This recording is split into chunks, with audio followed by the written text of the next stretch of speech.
Está no ar o programa JJ Entrevista desta segunda-feira, dia 16 de novembro. Nós vamos falar hoje sobre as soluções práticas para os problemas da justiça criminal.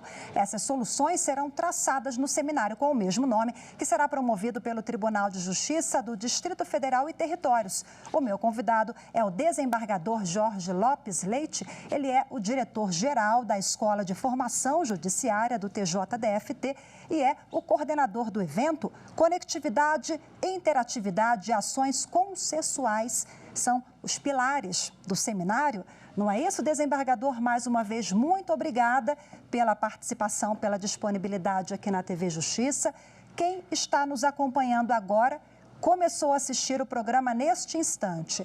Fala pra gente como serão esses 2 dias de seminário, a 6ª edição já, quais os desafios e qual é a proposta desse evento que reúne vários atores envolvidos nesta questão da justiça criminal no país. Bem, o propósito maior é justamente proporcionar uma visão integrada e sistêmica sobre todos os protagonistas e instituições que atuam no início, desenvolvimento e resolução de um processo criminal. Então, se nós promovemos, há 5 anos, promovemos esses diálogos interinstitucionais, né, entre o juiz, entre o promotor, o advogado, o delegado de polícia, o policial militar, o pessoal do sistema penitenciário, para discutir formas práticas de solução dos desafios que se nos apresentam no dia a dia. Isso sem protagonismos, né? Todos somos instituições fundamentais à realização da justiça e, por isso, não existe protagonismo nem hierarquia. Nós estamos aqui discutindo os problemas que são comuns e na perspectiva de que todos nós temos a mesma obrigação, produzir uma justiça transparente, limpa, rápida e eficaz. Então, nós estamos juntando todos os protagonistas do processo penal para discutir algumas soluções consensuais para os problemas que se nos apresentam na atualidade, inclusive para enfrentar o desafio da Covid, né, da pandemia do Covid, né? Hoje nós abrimos mão, não temos mais condições de promover aquelas audiências presenciais com várias pessoas num ambiente restrito, né? Então, nós temos que nos adaptar a essa nova realidade. Então, o sistema virtual de processos hoje é uma realidade que se apresenta diante de nós e a gente precisa promover o ajuste fino, né, dessas instituições para que não haja incompreensões, né, reclamações de um e de outro, né, a defesa e a acusação têm paridade de armas, o juiz é o fiel da balança e nós temos os nossos copartícipes do processo, que é o delegado, o investigador, a polícia militar, enfim, é um diálogo entre nossas instituições buscando soluções comuns que agilizem o processo e aparem as arestas, porventura, existentes. Nós falamos há pouco no Jornal da Justiça, o senhor citou eventuais ações abusivas da polícia, né?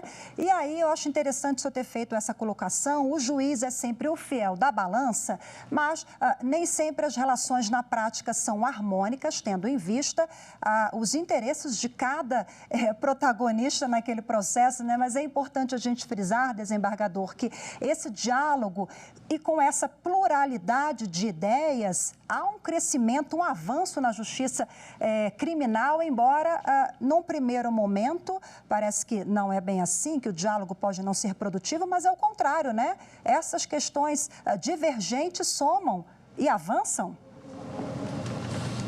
Com toda certeza, né? A justiça é uma aspiração de toda a humanidade, né? E que depende necessariamente de uma construção coletiva. Não é um juiz sozinho, não é o delegado que vai investigar de forma implacável, não é o promotor que acusa, não é a junção de tudo isso. Essas visões são visões dialéticas, cada um tem o seu próprio ponto de vista.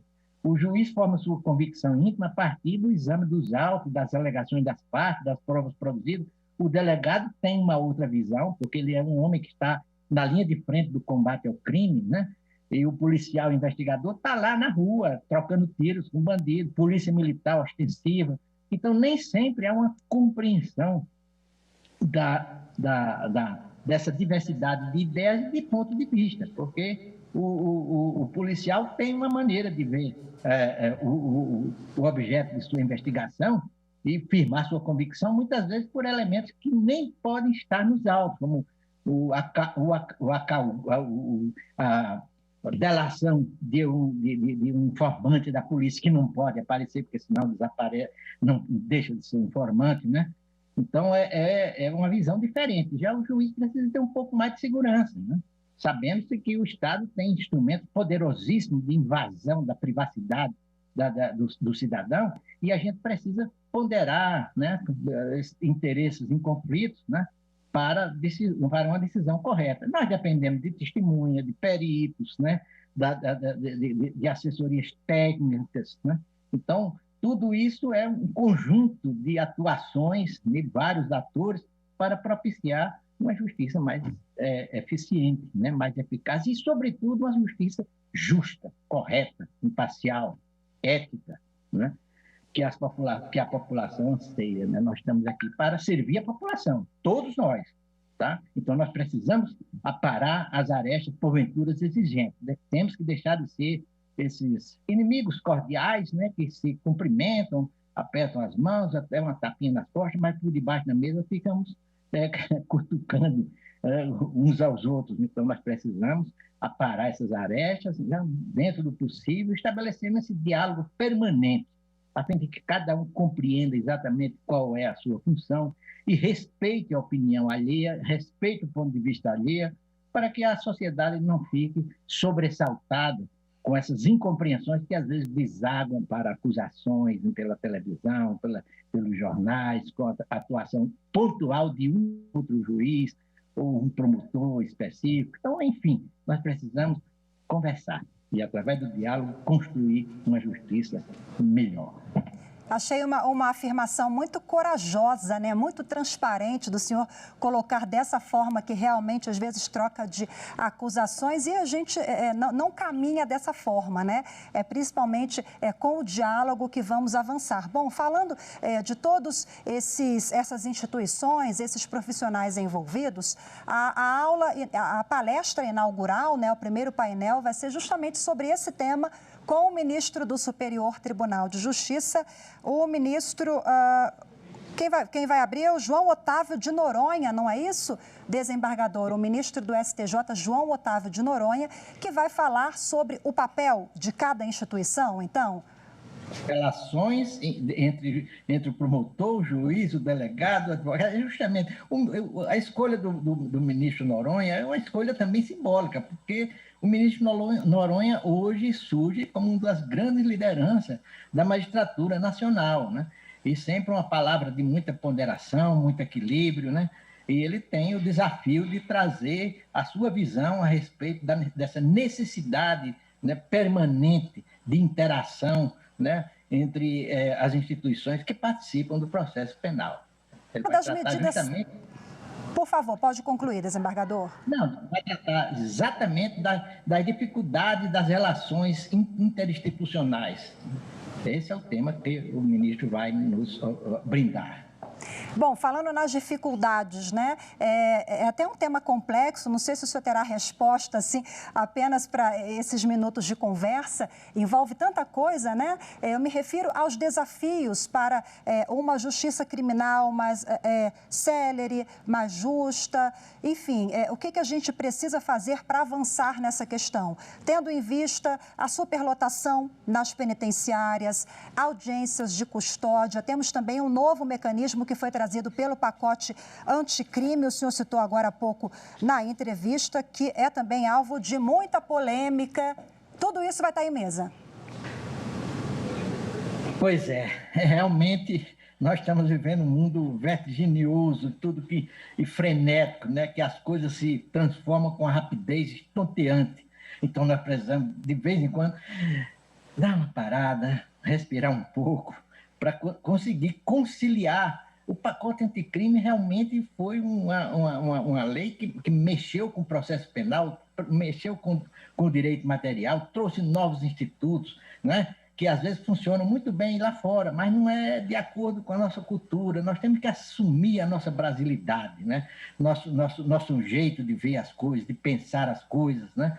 Nós somos um povo generoso, que perdoa com certa facilidade, e há uma tendência mundial, né, na doutrina de lei e ordem, que entende-se que as injustiças do mundo podem ser corrigidas com um código penal na mão e uma algema na outra. Então, é preciso a gente ter essa percepção. O mundo hoje é muito mais complexo, né, cheio de desafios, e nós precisamos realmente de estar, digamos assim, sintonizados com esses novos tempos. A dinâmica social exige modificações na nossa forma de pensar e de agir. Né?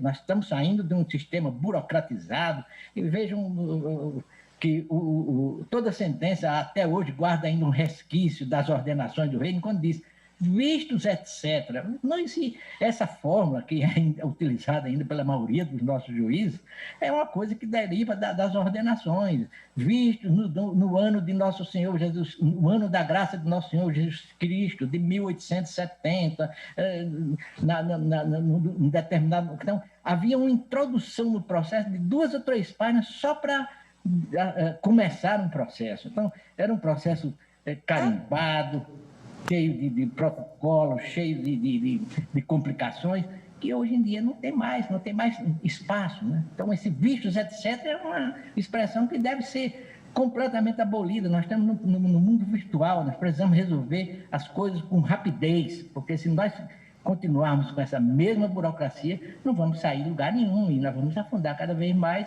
num ambiente de certo descrédito, de desânimo. Então, nós precisamos reagir a essa realidade, né?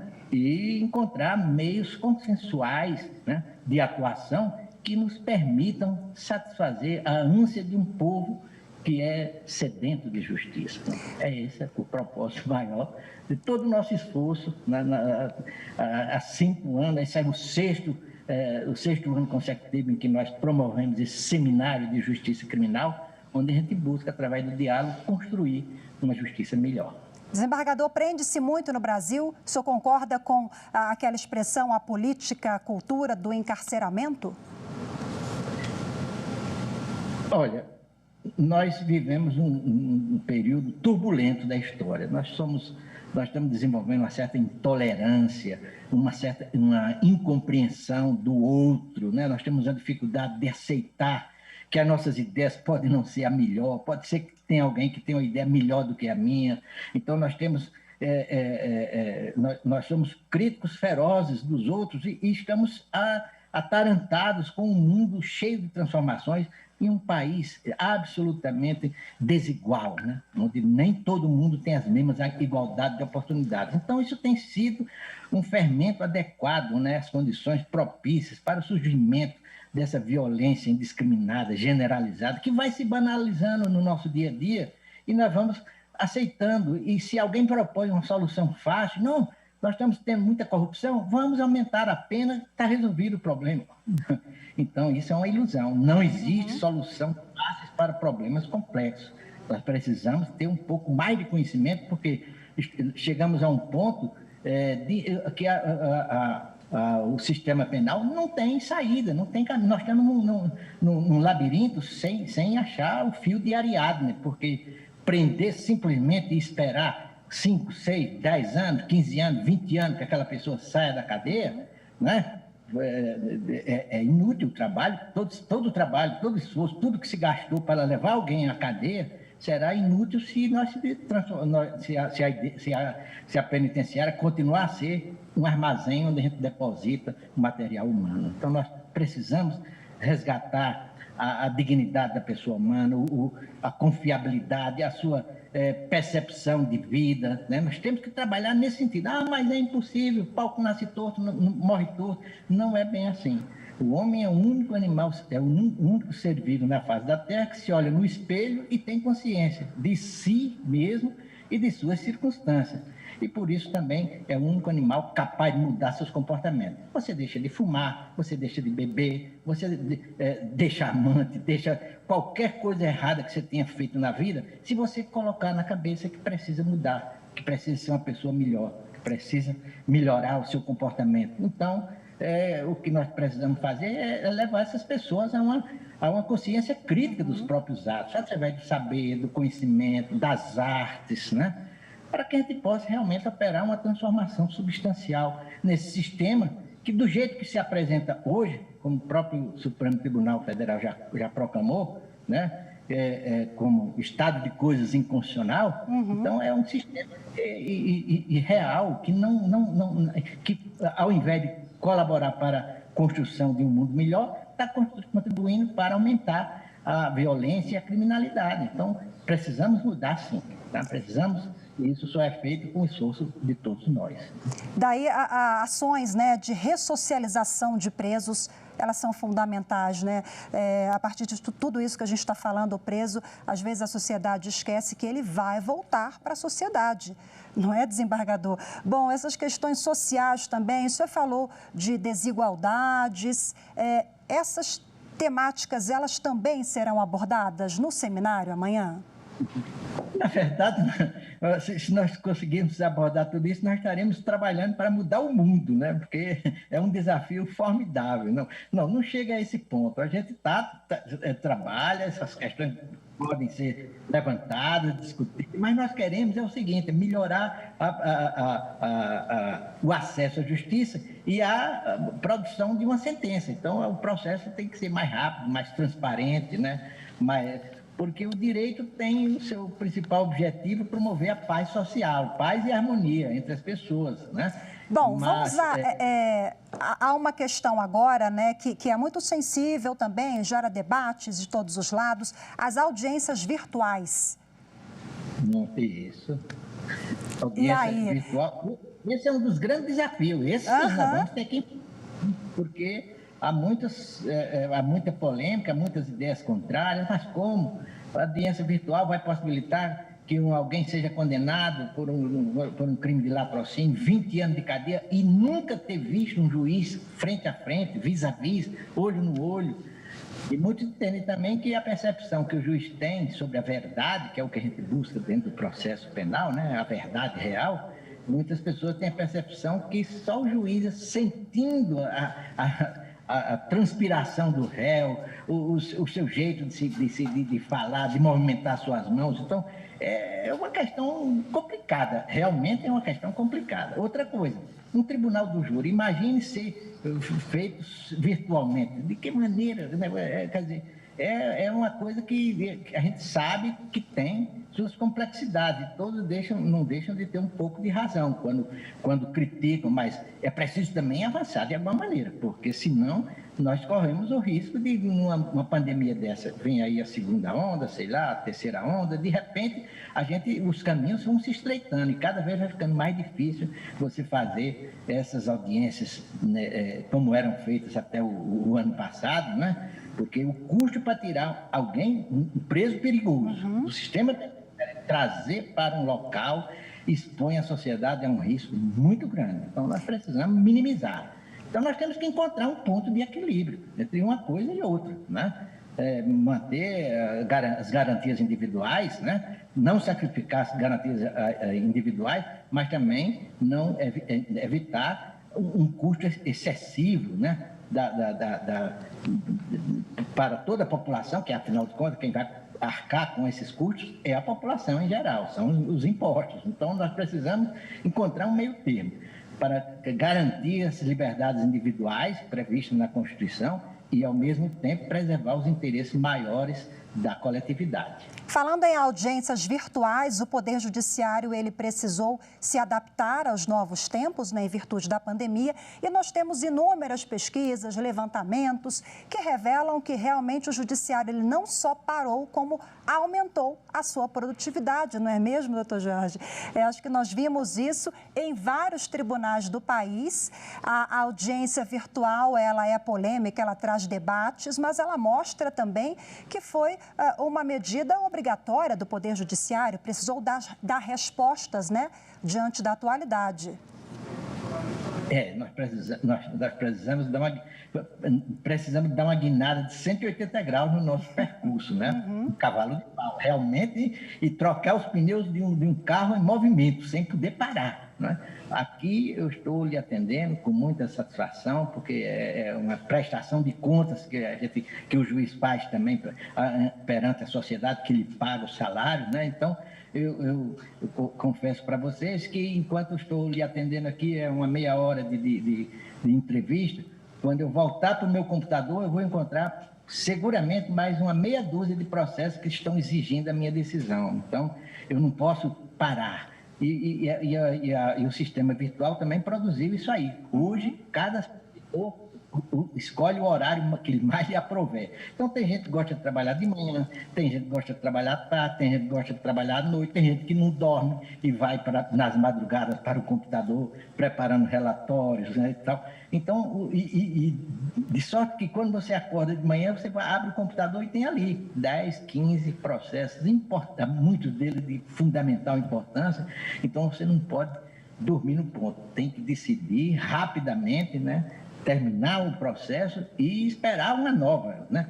Quando há feriados, por exemplo, né, feriados prolongados, todo mundo fica feliz, menos eu, porque eu sei que na segunda-feira, quando reabrir, aquilo ali está represado, porque os fatos continuam acontecendo, né? Não para, os crimes continuam acontecendo. Então, a gente passa 2 ou 3 dias sem trabalhar, quando abre o computador, você vai encontrar tudo aquilo que ficou represado naquele período. Então, realmente a produção aumentou por conta disso, né? Nós temos a necessidade de deslanchar os processos. Não pode pensar muito, não pode ficar fazendo pesquisas de alta complexidade, não, tem que decidir. E às vezes as coisas, né? Por exemplo, o artigo 316, que foi uma inovação do pacote anticrime, levou o ministro Marco Aurélio a soltar um perigoso traficante, porque ele estava preso e não foi reapreciado no prazo de 90 dias. Mas a justiça, como é que faz uma coisa? Não é a justiça, é a lei que impõe certos procedimentos que são absolutamente inexequíveis. Juiz nenhum pode ficar esperando, controlando durante 90 dias para saber, hoje eu tenho que revisar a decisão que eu proferi há 3 meses atrás. E outra coisa, o processo se movimenta, sai da mão do juiz, vai para o tribunal em recurso, como é que ele vai controlar isso? Então, o artigo 316 colocou na nossa mesa, né, todas as dificuldades com que o juiz se depara com uma legislação que muda com muita frequência, né, ao sabor dos acontecimentos, né, e tal. A legislação se faz por ocasião, se acontece um fato que traumatiza a sociedade, daqui a 10, 15 dias, um mês, tem uma lei tratando daquilo ali através de uma norma penal. E vai modificando, e nós temos um sistema assimétrico, né, tão complicado, né, assistemático, né, que vai modificando tanto o direito material quanto o direito processual. Então, esse é o grande desafio do juiz moderno, especialmente. Inclusive, a gente está falando também de segurança jurídica, né? Quando a gente se depara com uma série de inovações e legislações atuais que vão dando respostas a situações ali pontuais, como o senhor mesmo colocou. Mas, bom, para a gente finalizar, já caminhando aqui para o término da nossa entrevista, eu quero que o senhor faça um convite para quem nos acompanha. O seminário é voltado para a sociedade também. Quem quiser acompanhar, participar, começa a que horas, acaba a que horas, qual o endereço eletrônico, será somente pelas plataformas virtuais? Somente pelas plataformas virtuais e também pelo YouTube, né? Qualquer cidadão, qualquer pessoa pode acompanhar todas as discussões, os estudantes de todas as áreas, porque o direito não é mais só o direito, né? Não é um compartimento é a interação com todos os demais ramos, o direito constitucional, o direito administrativo, e as coisas que vão acontecendo, é a dinâmica social refletida num processo. Então, o convite está feito, as plataformas estão abertas, acessando o site do tribunal vai encontrar lá o endereço eletrônico e o YouTube também estará sendo acionado, vai transmitir integralmente todos os eventos, tá? Então, o convite fica feito a toda a sociedade para se abrir, né, e ver também, né, ouvir o Poder Judiciário, se abrindo também para ouvir também os anseios da sociedade. Todos poderão, inclusive, interagir pelos meios que achar mais adequado. Tem o próprio YouTube, a possibilidade também de mandar e-mails, perguntas. Não? Então, é um evento que pretende desvestir a justiça, tirar essa sacralidade, mostrar que, no fundo, todos nós somos seres humanos e buscamos o melhor para uma sociedade que precisa de nós. Só para retomar um pouquinho aqui o raciocínio, o senhor falou sobre o pacote anticrime, uma série de medidas, né, que foram instituídas, mudanças no Código de Processo Penal e no Código Penal ao longo dos anos. Nós temos um Código Penal da década de 40. Ele contempla as questões da sociedade atual, ele deve ser modificado, segundo a avaliação do senhor. O que o senhor acha desse código tão antigo?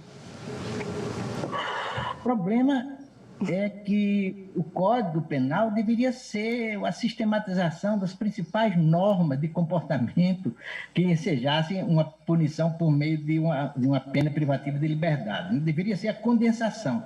Agora, nós temos um código que tem 360 artigos, 120 artigos são da parte geral. Só para dizer sobre a definição de crime, tipos penais, nós temos o quê? Uns 250 no Código Penal, por aí.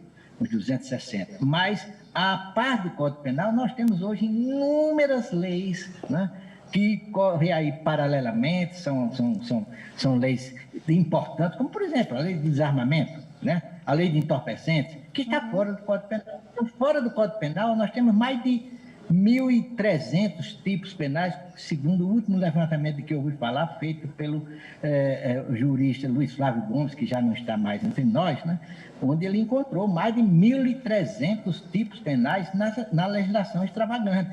Então, nós ficamos numa dificuldade muito grande. E o nosso Código Penal realmente precisa de uma atualização. Nós temos normas que só eram justificáveis em 1940, como, por exemplo, risco de contágio de moléstia venérea. Moléstia venérea, no final da Primeira Guerra Mundial, foi uma pandemia mundial, né? Houve um surto devastador de sífilis, de doenças relacionadas com a sexualidade, e que dizimou muitas pessoas, o mundo, né? Foi, além da gripe espanhola, nós tivemos um surto, né, de sífilis, principalmente, cujo último estágio é a loucura, né? E que atingiu o mundo de uma maneira tão intensa que se sentiu a necessidade de coibir o simples risco de contágio de moléstia venérea. Mas hoje em dia nós sabemos que a maioria, né, a grande maioria, a esmagadora maioria das doenças venéreas pode ser controlada com a aplicação de penicilina associada a dispacilina em 24 horas, né? Cura, né? Então já não tem mais aquela ofensividade. Então, o Código Penal tem que ser utilizado com mais sabedoria, né? Colocar ali simplesmente os tipos que realmente têm importância, né? Ofensividade, e tirar um pouco dessas normas penais que já não tem mais uso nos dias de hoje. Até mesmo a linguagem, nós temos ali estalagem. Quem é que sabe o que é uma estalagem, né? Não é? É o juridiquês, né? Abaixo o juridiquês também, que, consequentemente, a justiça cada vez mais próxima do cidadão, né? Olha bem, a justiça, as leis têm por objetivo harmonia e paz social. Então, ela terá mais eficiência nesse propósito quanto melhor for entendida por todos, né? Ok, desembargador. Excelente entrevista, muito obrigada. Conversei aqui ao vivo com o desembargador Jorge Lopes Leite, que é desembargador do Tribunal de Justiça do Distrito Federal e Territórios, coordenador do seminário que começa amanhã, o seminário Soluções Práticas para os Problemas da Justiça Criminal. Bom evento, muito obrigada mais uma vez. Nas plataformas virtuais, lá no site de pesquisa, é só colocar o nome do evento, transmitido ao vivo. Boa tarde para o senhor. Tchau, tchau. Boa tarde, muito obrigado pela oportunidade que me foi dada. E boa tarde a você também que acompanhou mais esta edição do programa Jornal da Justiça Entrevista. Tchau, tchau, até amanhã. Continue acompanhando a programação da TV Justiça.